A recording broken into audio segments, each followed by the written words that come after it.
البدع والأهواء، أهل البدع العقائدية وأهل البدع السياسية.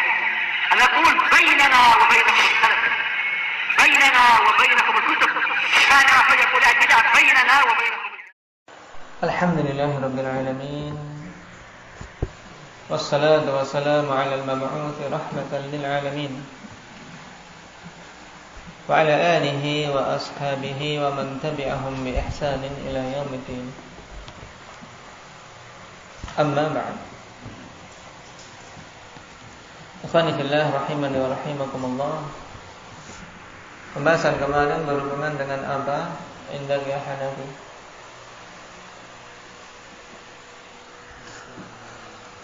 Rukun la ilaha illallah. Ada berapa rukunnya? Dua, yaitu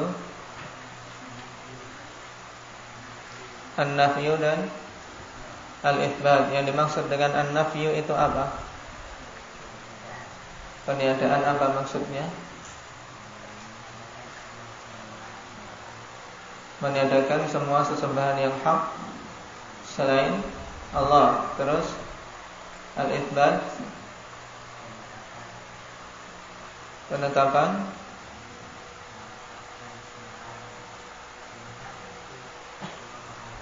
menetapkan sembahan yang hak, yaitu Allah Subhanahu wa taala semata. Nah, ayat yang menunjukkan dua rukun ini, Indah, jaga dia.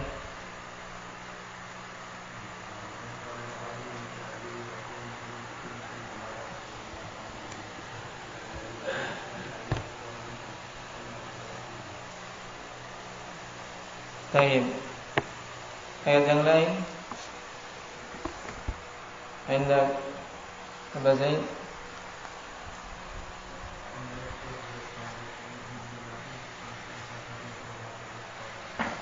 Nah, ini lebih masyhur.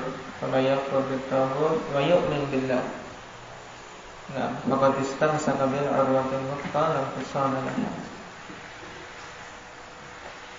Baik. Dan kemarin ada kekeliruan dalam membaca nomor ayat.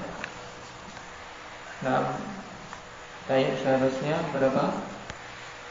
26. Nah, keliru membacanya 66. Baik. Untuk ayat di surat Az-Zukhruf.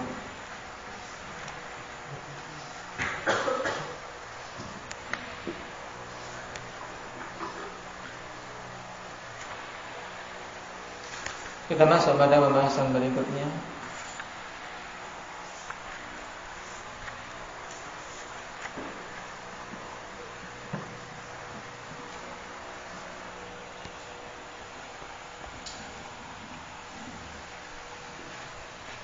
As-su'al 49, Aina Allah wa mad dalil? Di mana Allah dan apa dalilnya?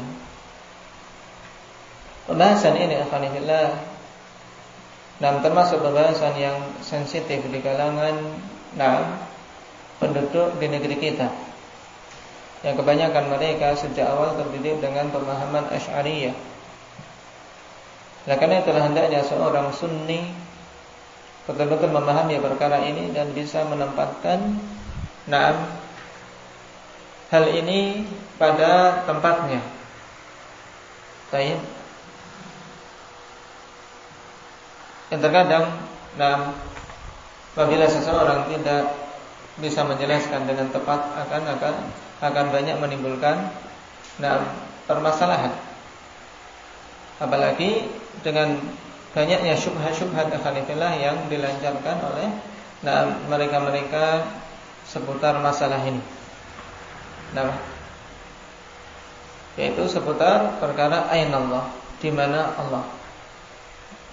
Ya, mungkin insyaallah taala kita akan bahas pada pertemuan-pertemuan berikutnya. Nah, kita baca dulu aqidah yang sahih dalam perkara ini. Nah, bahwasanya pertanyaan aina Allah, di mana Allah, bukanlah pertanyaan yang seseorang diingkari ketika mengatakannya. Kenapa? Karena yang mengatakan hal itu pertama kali adalah Rasulullah sallallahu alaihi wasallam. Nah, sebagaimana dalam hadis yang masyhur yang akan kita baca nanti. Rasulullah sallallahu alaihi wasallam sendiri yang menanyakan hal tersebut dan bahkan hal itu dijadikan sebagai ujian, sebagai penguji kebenaran iman seseorang. Maka tatkala dia menjawab hal itu dengan benar, menunjukkan bahwasannya dia itu mukminah. Baik. Sehingga pertanyaan adalah pertanyaan yang masyru'ah. Nah, pertanyaan disyariatkan. Tidak boleh pengingkaran terhadapnya. Kemudian jawaban untuk pertanyaan ini khalifillah, sebagaimana pula jawaban yang disetujui oleh Nabi sallallahu alaihi wasallam. Nah, jawaban untuk aina Allah, di mana Allah, wal jawab fis sama. Nah, fis sama. Nah, di sini ada yang butuh dipahami dengan benar. Bahwasanya makna fis sama, nah, ada dua kemungkinan makna yang kedua-duanya hak. Nah, dan di sana ada makna yang ketiga yang batil. Makna yang pertama fis sama yaitu alas sama. Berarti fi bermakna ala. Maksudnya berarti ketika diterjemahkan dalam bahasa kita, di mana Allah, dan Allah fis sama, maksudnya Allah di atas langit. Karena fi bermakna ala. Kemudian makna yang kedua yang juga sahih, nah, bahwasanya as-sama di sini bermakna ulu. Nah, bermakna tinggi. Dan itu juga apa? Sahih secara lughah. Berarti ketika kita mengartikan untuk makna ini Allahu fis sama ay Allahu fil ulu, yaitu Allah di atas. Ini dua makna sahih yang hendaknya kita pahami. Nah, tentang apa? Tentang jawaban jariyah dalam hadis yang akan kita baca nanti, yang disetujui oleh Nabi sallallahu alaihi wasallam. Nah, jadi ketika kita mengartikan nah, Allahu fis sama, ada dua makna yang sahih, yaitu apa? Allah di atas langit. Nah, kenapa? Karena fi di sini bermakna apa? Bermakna ala. Kemudian makna yang kedua, nah, Allahu fis sama maknanya Allah di atas. Allah di atas. Kenapa? Karena as-sama di sini bermakna al-ulu. Mafhum? Kemudian makna ketiga yang batil, ikhwani fillah, nah, yang tidak boleh kita bawa nah, jawaban ini kepada makna tersebut, yaitu nah, makna fi sebagai dzarfiyah. Sebagai dzarf, yaitu Allah di langit. Allah di dalam langit, dalam artian apa? Langit itu melingkupi Allah Subhanahu wa taala. Maka ini tidak diperbolehkan. Sebab nah, tidak ada sesuatu pun makhluk yang melingkupi Allah Subhanahu wa taala. Allah Subhanahu wa taala Maha Agung. Nah, tayyib wala yuhituna bihi ilma. Tidak ada sesuatu pun yang melingkupi Allah Subhanahu wa taala pengetahuannya. Nah, dan tidak ada sesuatu yang lebih agung dari Allah Subhanahu wa taala, sehingga tidak boleh kita maknakan fis sama, yaitu Allah di langit. Karena makna ini akan menimbulkan kerancuan. Inilah yang kemudian apa? Menjadikan syubhat ahlul bidah, bahwasanya penetapan hal ini akan berakibat bahwasanya Allah Subhanahu wa taala dibatasi oleh apa? Oleh arah, oleh makhluknya. Dalam artian berarti kalau demikian langit itu lebih besar dari Allah. Ini adalah keyakinan yang batil. Nah, makanya makna yang ketiga ini, makna yang batil, tidak boleh kita bawa jawaban fis sama pada makna tersebut. Mafhum sampai di sini? Nah, sekarang kita baca dalil.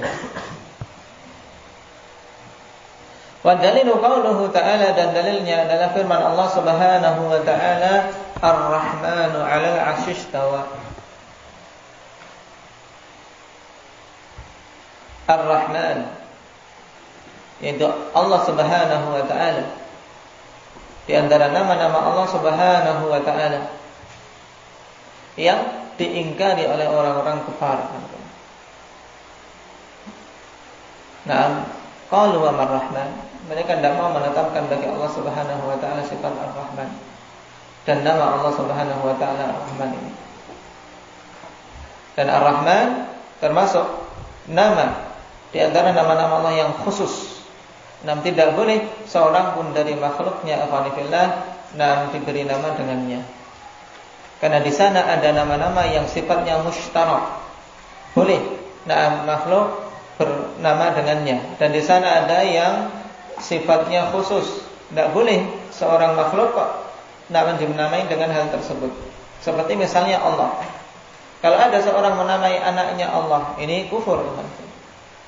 Nah, termasuk kekufuran.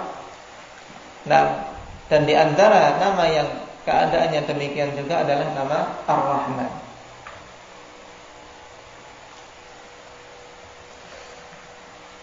Dan Allah Subhanahu wa ta'ala katakan di sini Ar-Rahmanu 'alal 'arsy istawa. Ar-Rahman yaitu zat yang maha luas rahmatnya. Nah, maha luas rahmatnya melingkupi segala sesuatu. Nah, 'alal 'arsy istawa, tinggi di atas arsy.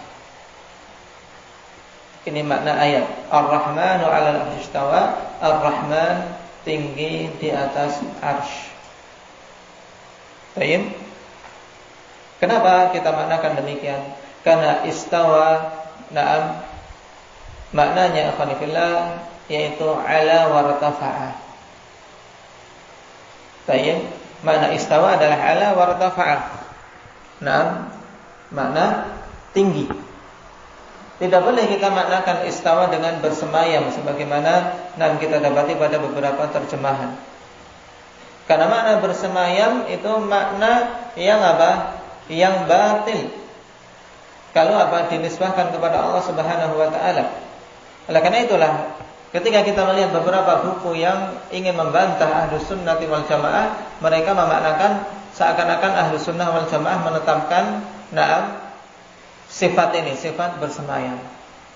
Jelas alhamdulillah. Kalau kita pahami sifat bersemayam dalam bahasa kita, maka ada nilai lebih daripada sekadar tinggi, ya tidak? Menunjukkan seakan-akan sesuatu yang bersemayam itu masuk di dalamnya. Ya tidak? Nah, inilah makna batin yang tidak boleh kita tetapkan bagi Allah Subhanahu wa ta'ala. Makanya sekali lagi mengartikan Ar-Rahmanu 'alal 'arsy istawa. Nah, tidak boleh kita artikan Ar-Rahman itu bersemayam di atas arsy. Tidak boleh. Nah, karena ada makna tambahan selain makna ala wartafa. Baik, disebutkan oleh Imam Az-Zahabi, demikian pula oleh Ibnu Qayyim rahimahullah taala. Imam Az-Zahabi memiliki kitab khusus dengan judul Kitab Al-Ulum yang kemudian diikhtisar oleh Syekh Al-Albani rahimahullah taala, Mukhtasarul Ulum. Dan itu termasuk rujukan dengan dalil dan athar-atharnya akhwanifillah tentang penetapan sifat ulu bagi Allah Subhanahu wa taala, yang diantara bentuk ulu yang khusus adalah istiwa. Baik. Dan untuk istiwa ada 4 makna yang sahih. 4 makna yang sahih, yaitu ala, wartafa'a, kemudian sa'ida, wastaqarra. Walaupun untuk makna yang keempat ini, yaitu istaqarra, sebagian ulama mengingkarinya. Makanya makna yang jelas-jelas untuk makna istawa dalam ayat ini yaitu apa? Ala wartafa'a, yaitu Allah Subhanahu wa taala tinggi di atas arsy-Nya. Nah, inilah keyakinan yang wajib kita yakini. Nah, tidak boleh ada keraguan sedikit pun. Karena dalil begitu banyak, bahkan Allah Subhanahu wa taala ulang-ulang penetapan sifat istiwa ini di dalam Al-Qur'an. Dengan konteks yang sama pada berapa ayat? Pada 7 ayat di dalam Al-Qur'an. Baik. Dan tugas antum ditambahkan ayat-ayat tersebut yang menetapkan bahwasanya Allah Subhanahu wa taala 'alal 'arsy istawa.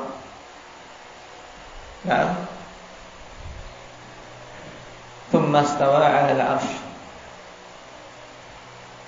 Dikumpulkan, ya antum tambahkan di sini, ini tugasnya untuk kita bahas pada pertemuan berikutnya. Sehingga antum sudah punya catatan ayat-ayat tersebut, baru kita bahas maknanya. Tayyib. Rujukan paling dekat, tayyib, Aqidah Al-Wasithiyah atau kitab-kitab akidah yang lain, tapi yang paling dekat Aqidah Wasithiyah karena Syekhul Islam mengumpulkan ayat-ayat tersebut dan beliau sebutkan. Tayyib. Jadi makna istawa pada ayat Ar-Rahmanu 'alal 'arsy istawa, maknanya apa tadi? Faisal. Tayyib. Bermakna 'ala wartafa'a. Kemudian ayat yang kedua, wa qauluhu aamintum man fis samai ay yakhsifa bikumul arda fa idza hiya tamur. Pahami makna ayat ini terkhusus pada yang menjadi inti pendalilan. Baik, yaitu di awal ayat ikhwanifillah Allah Subhanahu wa taala katakan aamintum man fis sama, apakah kalian merasa aman dari zat yang di atas langit. Berarti makna fis sama perinciannya sebagaimana tadi di depan. Perinciannya sebagaimana saya sebutkan di depan. Ini saya sampai lupa. 2 makna yang sahih dan 1 makna yang batil yang tidak boleh kita tetapkan.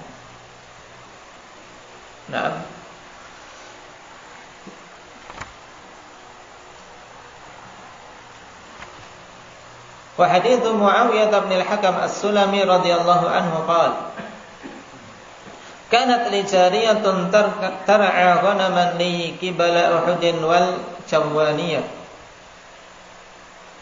wa tala'tu dhata yawmin fa idza adh-dhibu qad dhahaba bi shatin min ghanamiha wa ana rajulun min bani Adam asafu kama ya'sabun.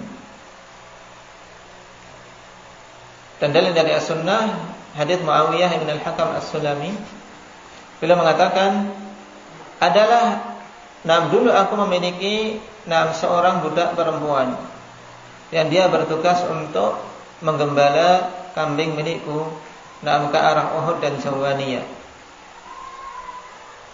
Kemudian aku menengok pada suatu hari dan tiba-tiba ternyata aku melihat seekor serigala yang pergi membawa seekor kambing dari kambing-kambingku. Di sini nisbah ghanamiha, yaitu maksudnya kambing yang digembalakan oleh budak perempuan tersebut. Dan aku adalah seorang laki-laki dari Bani Adam. Marah sebagaimana mereka marah. Asabu kama ya'safun. Di sini bagusnya Khalifillah Muawiyah bin al-Hakam dalam menceritakan, yaitu memberikan uzur dulu.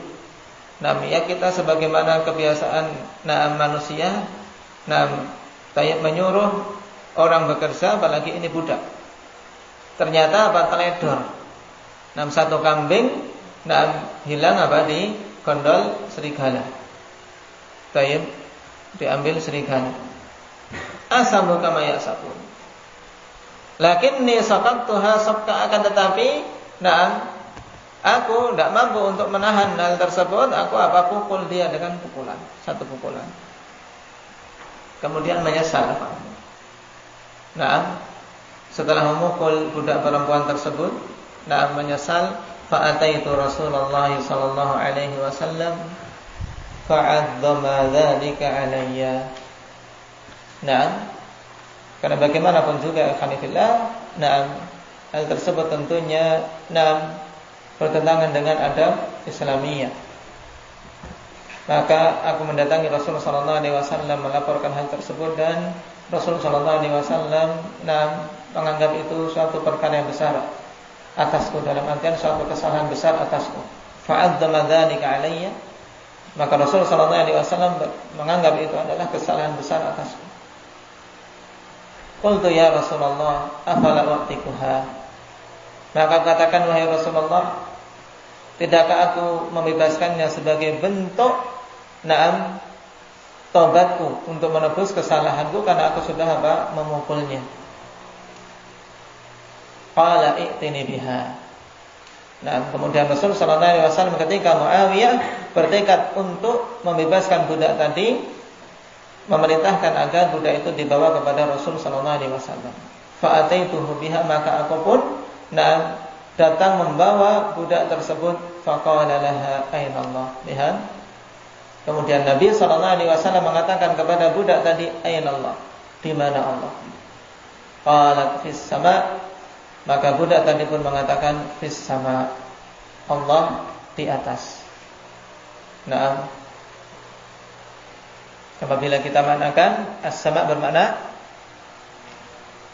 kalau kita terjemahkan fis sama, Allah di atas, berarti kita maknakan as-sama dengan makna apa? Al-ulu. Kalau kita terjemahkan Allah di atas langit, berarti bagaimana penjelasannya, Ridwan? Fi bermakna ala. Kalau kita terjemahkan Allah di langit, ini akan menimbulkan kerancuan. Kalau yang dimaksud adalah langit ini kita ini. Karena apa? Memberikan makna bahwasanya Allah di dalamnya. Ya tidak. Dan ini makna yang batil. Makna yang batil. Tidak boleh kita tetapkan. Budak tersebut menjawab Allah fis sama, Allah di atas. Dan ini jawaban yang benar, yang menunjukkan kebenarannya afanifillah. Rasul sallallahu alaihi wasallam menyetujuinya, tidak menyalahkannya. Dan saat itu seandainya jawabannya adalah salah, tidak boleh bagi Rasul sallallahu alaihi wasallam untuk mendiamkan. Kenapa? Karena dalam syariat kita telah tetap kaidah la yajuzu ta'khirul bayan. La yajuzu ta'khirul bayan apa? Indal hajah. Tatkala dibutuhkan. Di sini sangat butuh. Kalau dia menjawab fis sama kok salah, ya harus dijelaskan kesalahannya. Ternyata Rasul sallallahu alaihi wasallam membiarkannya, bahkan nanti dengan sebab itu Rasul menetapkan bahwasanya dia itu seorang yang mukminah. Qala man ana. Kemudian Rasul sallallahu alaihi wasallam bertanya, "Man ana, siapa aku ini?" Qalat anta Rasulullah. Dia menjawab, engkau adalah Rasulullah. Qala a'tikha fa innaha mu'minah. Maka dia pun mengatakan, atau Rasul sallallahu alaihi wasallam mengatakan, bebaskanlah dia, sebab sesungguhnya dia itu seorang yang beriman. Lihat, dengan dua pertanyaan yang diajukan oleh Rasulullah SAW sebagai ujian untuk mengetahui keimanan wanita tersebut, wanita dari kalangan budak ini. Sehingga dengan sebab itu Rasulullah SAW menganjurkan agar dibebaskan sebagai bentuk taubat dan penyesalan dari Muawiyah bin al-Hakam karena telah memukulnya. Syahidnya ikhwani fillah, persetujuan Nabi sallallahu alaihi wasallam terhadap jawaban jariyah fis sama, dan menetapkan hukum dengan sebab itu bahwasanya dia seorang mukminah. Ini sisi pendalilannya. Qala Syekhul Islam rahimahullahu taala, qad wasafallahu ta'ala nafsahu fi kitabih wa ala lisani rasulih bil 'uluwi wal istiwa'i 'ala al-'arsy wal fawqiyyati fi kitabih fi ayatin katsirah. Allah Subhanahu wa taala telah mensifati dirinya di dalam kitabnya dan atas lisan rasulnya dengan sifat ulu dan istiwa. Nah, apa perbedaannya khanifillah antara sifat ulu dan istiwa 'alal 'arsy? Bil 'ulu wal istiwa'i 'alal 'arsy wal fawqiyyah. Baik. Al-'ulu, itu lebih umum daripada istiwa 'alal 'arsy. Karena istiwa 'alal 'arsy termasuk dalam cakupan 'ulu, tapi 'ulu yang khusus, 'ulu yang khas, yang khusus, pengen khusus dengan khas, ya tidak khas. Nah, baik. Istiwa 'alal 'arsy adalah 'ulu yang khusus, yaitu tingginya Allah Subhanahu wa taala di atas 'arsy-Nya. Adapun fauqiyah, sifat bahwasanya Allah itu di atas. Dekat dengan makna ulu. Allah Subhanahu wa taala mensifati dirinya dengan sifat-sifat tersebut di dalam kitabnya pada ayat-ayat yang banyak. Jadi bukan 1-2 ayat, tapi fi ayatin katsirah, pada ayat-ayat yang banyak. Hatta qala ba'du akabiri ashabi Syafi'i, sampai sebagian pemuka-pemuka pengikut Imam Syafi'i. Dan ini penting. Kenapa? Karena banyak dari kalangan Syafi'iyah yang mengingkari sifat ini. Mereka-mereka yang menisbahkan sebagai pengikut Imam Syafi'i, banyak yang mengingkari apa? Sifat istiwa bagi Allah Subhanahu wa taala. Sampai-sampai sebagian pemuka dari pengikut Imam Syafi'i mengatakan fil Qur'ani alfu dalilin aw azyad tadullu ala anna Allah ta'ala 'alin 'ala al-khalqi wa annahu fawqa 'ibadihi. Di dalam Al-Qur'an itu ada 1000 dalil atau lebih menunjukkan bahwasanya Allah Subhanahu wa taala itu tinggi di atas makhluknya, dan bahwasanya Allah Subhanahu wa taala itu di atas hamba-hambanya. Jadi Allah Subhanahu wa taala di atas hamba-hambanya. Tidak menyatu dengan mereka. Tapi Allah Subhanahu wa taala ala. Baik. Ala al-'arsyihi istawa. Allah Subhanahu wa taala tinggi di atas 'arsy-Nya. Baik. Ini pembahasan awal untuk permasalahan aina Allah. Antum pahami dulu yang dibawakan di sini afanillah. Adapun beberapa syubhat yang butuh untuk kita bahas seputarnya, insyaallah taala kita bahas pada pertemuan yang akan datang. Ayat dan hadis dihafal dulu. Demikian pula tugas tadi. Ayat-ayat yang lain yang menegaskan istiwanya Allah Subhanahu wa taala di atas 'arsy dikerjakan terlebih dahulu. Barakallahu fiikum. Nasallallahu azza wa jalla at-taufiq was sadad.